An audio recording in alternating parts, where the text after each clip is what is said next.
Pemilihan kepala daerah di Kabupaten Bone, Sulawesi Selatan dipastikan hanya diikuti satu pasang calon. Hal ini terjadi, saudara, setelah KPU setempat telah menggugurkan pasangan calon lainnya karena tidak memenuhi persyaratan untuk maju di Pilkada serentak. Kepastian calon tunggal di Pilkada Bone diumumkan KPU Bone setelah pasangan Rizalul Umar dan Andi Mapamadeng Dewang yang sebelumnya maju lewat jalur perorangan terpaksa dibatalkan karena tidak memenuhi persyaratan calon.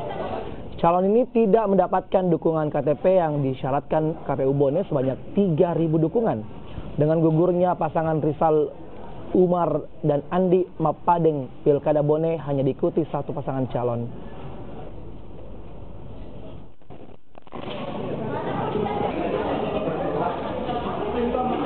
KPU sesuai dengan regulasi itu menyatakan bahwa bakal pasangan calon Umar Madeng itu tidak memenuhi syarat untuk lanjut ke verifikasi administrasi dan seterusnya sudah berakhir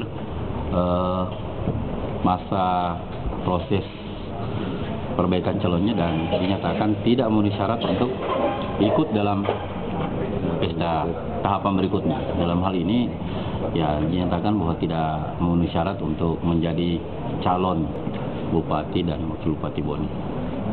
Bakal pasangan calon kemarin kan ada dua, lewat jalur partai dan jalur perseorangan. Jalur partai itu pasangan Dr. Pasar Pajalangi berpasangan dengan Anggota Le dan Dr. Umar dan Mapamadeng. Jadi otomatis dengan gugurnya atau tidak memenuhi syarat Umar Madeng ini, maka bisa dipastikan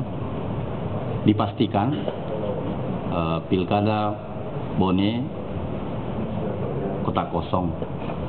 Artinya satu pasangan ya melawan kotak kosong, kira-kira begitu gambarnya.